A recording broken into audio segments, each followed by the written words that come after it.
Hey, what's up guys? Today I want to take you guys on an amazing quick journey. We're gonna go look at a property that's being gutted. It's currently down to the studs, and we're gonna find out what the plan is. We're gonna go see my arch nemesis, the one, the only Willie Mandrell. I'm just kidding, he's not my nemesis. We're actually really good friends, okay? We're gonna go and see what he's building here, what's going on, why did he choose this property, right? And one of the big things I wanna talk about with him is how do you balance being a real estate agent and an investor? How do you decide which ones you're gonna buy, which ones your clients should buy? It's gonna be a great tour, great interview. Come check it out, let's go learn something.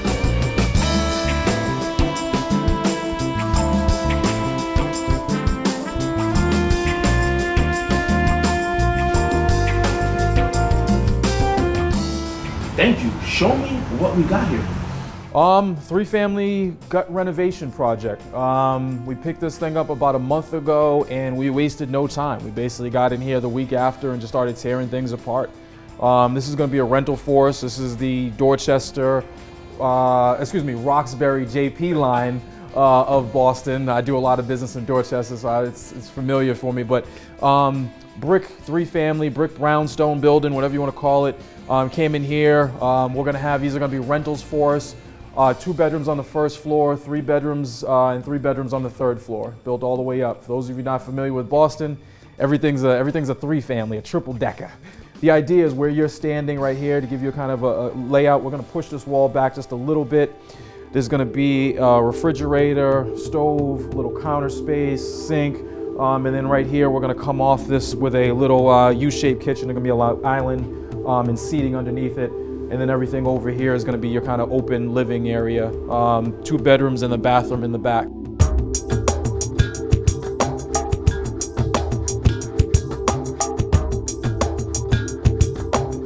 know this was a good buy when you looked at this. Like, what made you, with all the infestation problems, all the things you're talking about, how did you know it was a good buy? I knew it was a good buy because the price point. We bought this building for roughly $700,000. To give you some quick numbers, $700,000 will probably end up putting about $250,000 into it. So you're talking about $950,000, another $50,000 probably in financing costs, holding costs, mortgage payments, taxes, insurance over the next 6 to 9 months. And our appraisal says it'll be worth 1.2 when we're all said and done. So we'll probably be creating about $200,000 in equity here. So yeah. So I mean, if you can get a hold of these old brick buildings in Boston, you just kind of go for it. I mean, it's just kind of they're scary because there's a lot of things that can happen here that can run up the cost, that can run up your budget, that can be tricky. But they're the historic part of Boston. They're what have been here for 100 years, and they'll probably be here another 100 years, long after you and I are gone. It's a solid zip code on this one. So let's take a look upstairs, and then we'll show you the rest of the property. Yeah, so see up here, you can see the same thing, rotted floorboards. This is what I would mention downstairs. This is the old bathroom. You can see almost if we didn't gut it now, this thing would have fallen through at some point anyway, right? So. And this is something that we kind of found, we kind of stumbled upon. I don't know what it was. There's a skylight up above here. If you look all the way up, you see there's a skylight, but this chase was basically just boxed in. There was nothing here. Your bathroom ended here. That was a closet on this side, and I think this was your kitchen on this side. So this whole 3x3 space was just found. There's just extra space for us. So I think what we're gonna do with it is when we have our plumbing and HVAC work, we're just gonna sit all the heating systems in the basement and run all our duct work right up through this chase. Now you don't have those soffits coming through. You have a perfect chase that just goes all the way up. So it ended up working out for us, pretty well. And one of the things I love most about this building specifically is this brick wall over here. This runs all the way up the left side of the building. When you come in, this is in great shape. So what we're gonna do over here is we're actually gonna maintain some of the character. Instead of, it was actually plastered over, we're actually just gonna clean it up, repair some of the grout lines, and just leave it. It'll be an accent wall for each one of the bedrooms. This will be one of your bedrooms. It'll also be in the hallway and then go all the way up the left side of the building as well. So I think it'll be a really cool feature. It'll have one of those, industrial, pipelines coming out for the electrical outlets and stuff like that. So it'll be a really cool feature in the building.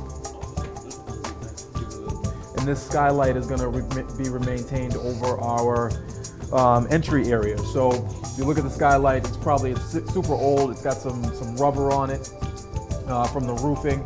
We'll probably end up replacing the glass. putting some new plexiglass, some new or some real glass in it, and just keeping it. I like the natural light coming through. So same thing up here, not much to see. Same exact layout as the second floor. You have some more rot, some more chimney repair, and then you have some pretty good views from the third floor up here.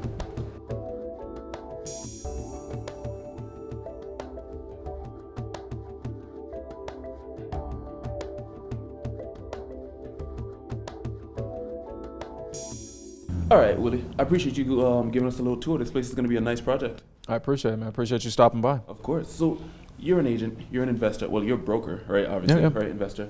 How do you balance that, right? Being a broker and being an investor. When you see a deal like this one, Yep. you were like, I'm buying it, right? I'm sure there are some investors that would have liked to buy this too. How do you balance between which ones you're buying and which ones you're selling to other people? There is no balance. I'm just greedy, you know? No, I mean, I look at myself, I'm a broker, but I think I made the mental conversion maybe 3 or 4 years ago. I say 3 years ago.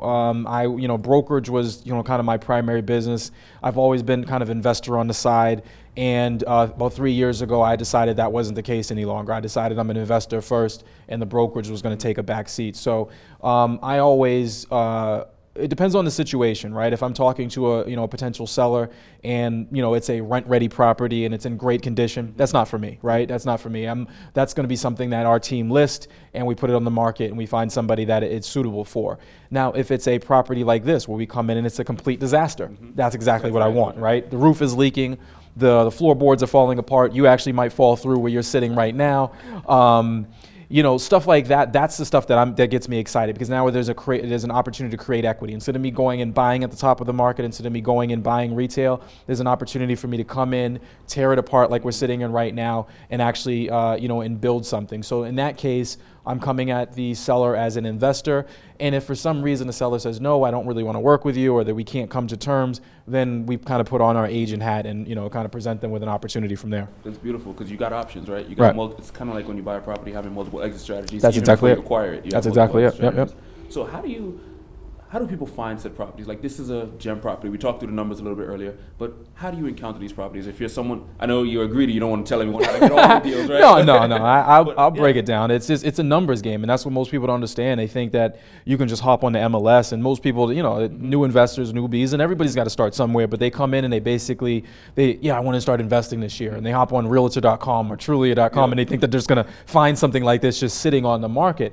No, this is a numbers game. What people don't see is they see the after effect. They see me sitting in here and they see a rehab tour or something like that. But what they don't see is the 97 properties that I put a bid on, or I went to go see, or I offered something to the seller and it got rejected. It's a big numbers game. I just do a lot of volume. I still look on MLS and I crank out a lot of offers. I try to talk to every real estate agent in the neighborhood, every wholesaler. I network and have lunches and everything with other investors, because I know that other investors, there are certain times where I can't take on everything. So I call an investor and say, hey, I got this great deal. Would you like to take it on? We can either partner, I can wholesale it to you, we can work something out. So just networking with other people, networking with your community of investors out there, other agents, is going to lead you to volume. And the more volume you do, the better off that you are in landing good deals like this. I want to focus in on that. You said lunch with other investors, and that's actually like a lead source for you. You're able to find that. Oh, absolutely. It's a kind of a give and take, right? It absolutely isn't. And that's another thing that, like I said, people don't understand when you're getting into this business, is they look at other investors as competition.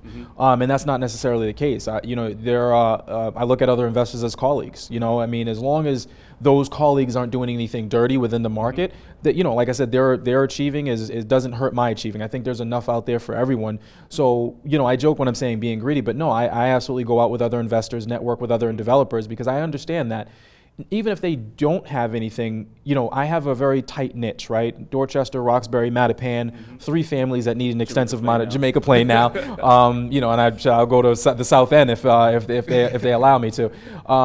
3 families that need an extensive amount of work, or multifamilies that need an extensive amount of work.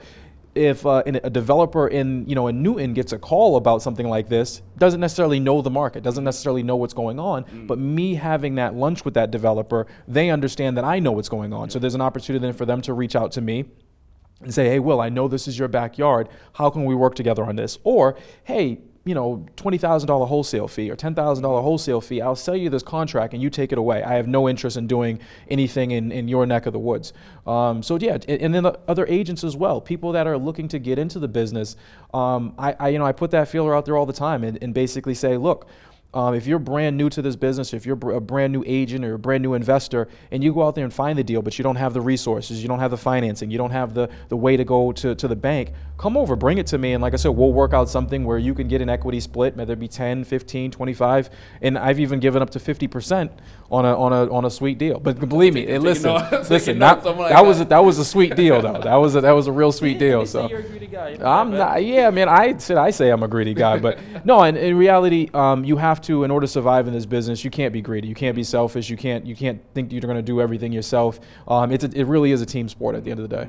So you picked this up, right? You're known in your niche. 3 families need a lot of work, right? Like to buy and hold. Why did you know that was the path you wanted to go versus being a flipper, right? Like HGTV's got everyone wanting to flip and stuff. How did you discern the difference between what you're doing and why you didn't go the other route? Two-part question. So how did I develop that niche? And then the other side is why don't I flip? Mm-hmm. So I'll answer the first side. Flipping is a income generating strategy. Mm-hmm. Wholesaling is an income generating strategy. They're not wealth building strategies. I wanted to build wealth. The difference between the two, you do a flip, you get $50,000 in your pocket. Federal government comes in, swoops in, 30,000, whatever it may be. State government comes in, they take their 6 or 7%, and you're left with $23,000, whatever it is left over. And I've done a couple of those, and I know what that feels like to say, okay, now what do I do with this? Mm-hmm. You're hunting for the next deal. The difference is the wealth building strategy is I do all this work. I'm going to do all the same work that you're doing. I'm going to renovate this thing, but I'm not going to take a paycheck at the end. Mm-hmm. I'm going to take my paycheck over the next 20 years. Mm-hmm. And that's the wealth building strategy. So people are going to move in here and they're going to slowly pay down my mortgage. Mm-hmm. And what exceeds my mortgage, my taxes and insurance is my cash flow, and it goes into my pocket. So whereas I might not make 50 grand, I'll make 500 grand over the next 20 years of owning this place. So it's a wealth building strategy. I'm making money in my sleep. That's the other part of it, is when you're flipping property, if nobody's here right now, you and I are sitting in this building, nobody's working, right? Yeah. In a flip, this would be the case where you're not really making any money. But once this place is renovated and rented, it doesn't matter whether it's a Saturday, Sunday, Christmas Day, somebody's birthday, I'm making money because people are paying me rent. Even in their sleep, they're sleeping that 8 hours that they're sleeping, there's still money due that's at the end of the month. So it's income versus wealth. The second part of your question is how do I generate this particular niche? Just going through trial and error, just looking at the things that needed to be done, and developing. I basically looked at Boston as a whole, and I basically said, where can I'm in a cash flow business. Where can I get in and produce the most cash flow? And I felt like these 3 neighborhoods where neighborhoods like South Boston, gone. It's more of a condo neighborhood. Mm-hmm. Neighborhoods like the South End, condo neighborhoods, Quincy, a little bit more pricey. These neighborhoods you can still actually get in and still produce cash flow at the end of the day, and that was always my goal. So. Okay. I'm gonna ask you a couple quick, simple answer questions. Yeah, right? Yep. Cash flow or cash, which is king? Cash flow. Cash flow is repeated, right? I mean, at the end of the day, I want repeated income, over my lifetime. Mm-hmm, mm-hmm. Okay. Now, you're more of an investor now over an agent, but in your team, right? Your agents, do you train them also to be investors? Do you have a lot of them? Listen, man, I train anybody who will listen. If you buy me lunch, I'll sit down with you and talk your ear off for hours, man. I absolutely love this business. At the end of the day, I'll talk to anybody who will listen. My team, not on my team, your team, doesn't really matter. If you want to sit down and chat, I'm there to talk. Mm-hmm. So. All right. Business casual or business formal? Dude, I went from super business to like the pandemic hit, and I was like, so I'm gonna say somewhere in between. I dressed up because I knew you were coming today, so I appreciate it. All right, when you're doing these renovations, right?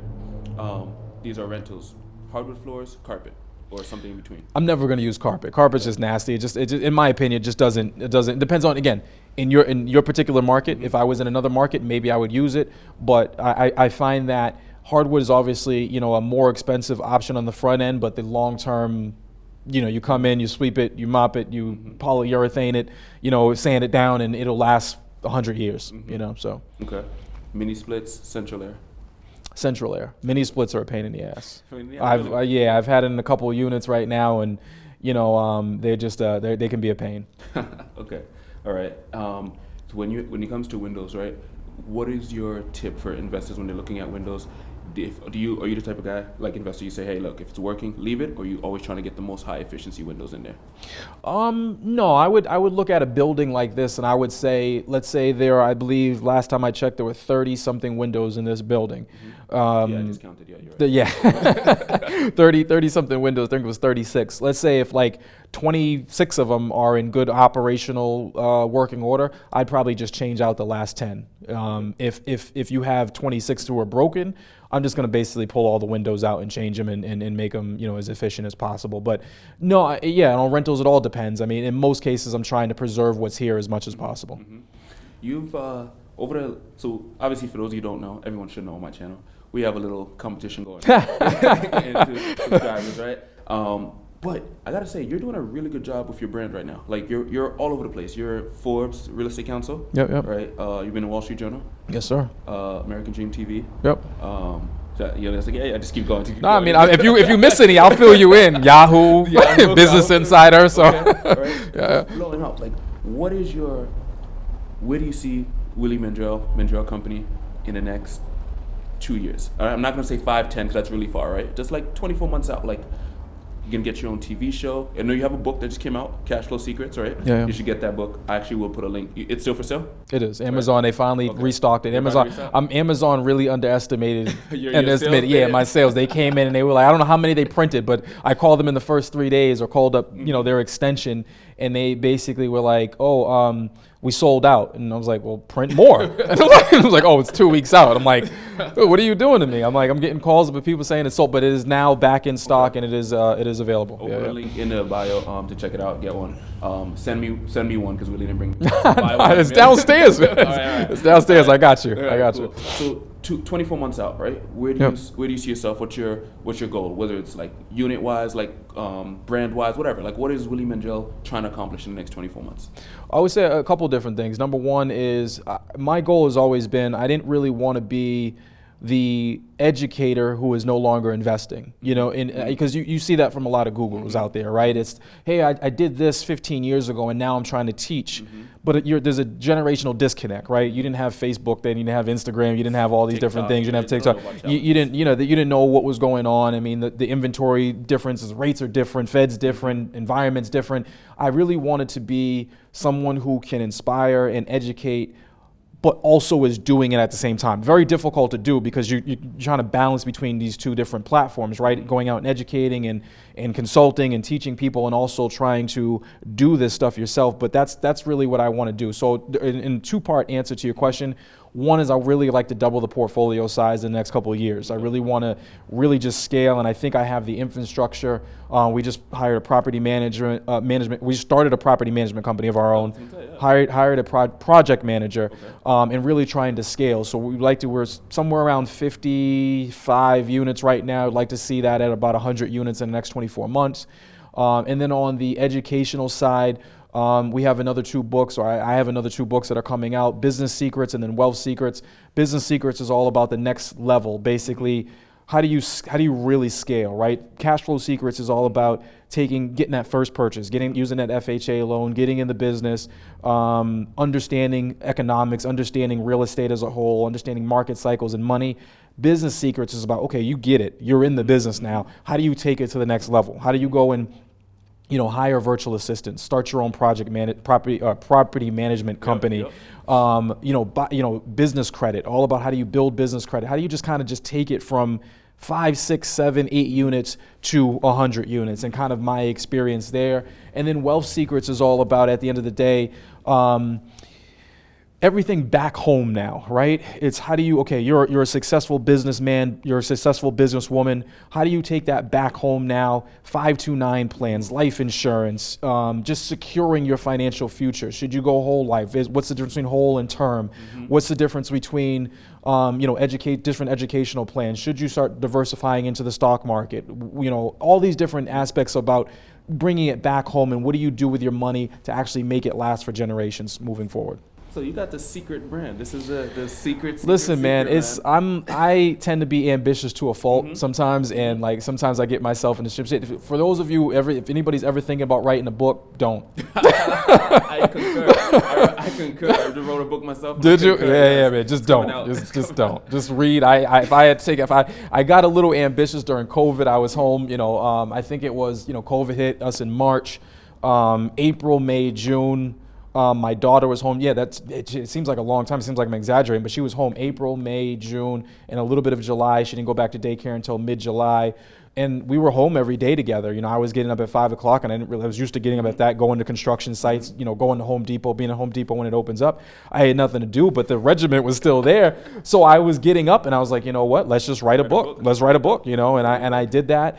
And it took about that 4 months. But then it wasn't like COVID said, hey, on July 15th, everything's going to open back up. So it was like this slow kind of period where I started getting back to the construction site, getting back to everything else. And it was like 85% done. Yeah. So I had to find this balance between finishing it up and getting it edited and everything else. And it's a very involved process. And I thought even after the editing and artwork and everything was done, even then it was still a process of formatting, and Amazon is different than BookBaby, and BookBaby is different than Kindle, and Kindle's different than it's a long process. And everybody's like, hey, you're gonna do the voiceover, you're gonna do the audio, and I was like, no, I don't think I'm going down that road. So it was an interesting process. I don't regret it, but like I said, you gotta be prepared for it, dude. Yeah, well, I have the system down now. It's just kind of it's a plug and play. I have the BookBaby template and the Kindle template and all that stuff now, so it's just kind of plugging all that stuff in. But is this the first time you've mentioned the other two books? No, they're on the back. They're on the back cover. Yeah, so they're out there. Yeah, no. Yes, you haven't. He has an exclusive. Yes, this is an exclusive interview. Cool. Yeah, so it's an exciting process. Like I said, and it's just kind of keeping it going. But at the end of the day, to answer your question, next couple of years, just continue to educate people. Continue to let people know that this is something that they can certainly do. That this is a real opportunity to build wealth, to build your future. My personal opinion is this: if you want to get rich in this country, there's only a few ways to do it. It's building a business. It's investing in the stock market, which in my opinion is a little bit of a gamble, and then there's real estate. And like I said, I chose to do two of the three, right? Build a business, and I dabble in stocks, but real estate is my primary focus. Okay, awesome. So before we get out of here, right? $1 Million Listing New York, LA, right? What do you think about that show? It's $1 Million Listing New York. In Miami, New York, LA. This is a show in general. I don't have an issue with it. It's entertainment. I think that's what it is more than anything. I think that's what all the shows are, entertainment. I don't have a problem with that show. I have a problem with some of the flipping shows, flipping shows, because they're like, I bought this house for $100,000 and I put $50,000 into it, and then I sold it for $200,000 and I made a $50,000 profit. Bro, that is not how the game works at all. You haven't paid your realtor, you haven't paid your attorney, you haven't paid taxes, you haven't paid insurance, holding costs, the mortgage payment. It's just they make it out to be just too clean, and which makes people have this false sense of security that they can just hop into the business. And I get real estate agents that call me all the time, and I'm sorry to get off topic, but I get real estate agents that call me all the time like, hey, Will, I got this deal, and the seller says she wants $250 for it. And I look at the comps and I'm like, well, the building is going to sell for $350 when it's all said and done. They're like, yeah, that's a good deal. And I'm like, no, it's not. It sounds like a good deal if you don't know the numbers, but there's a $100,000 split.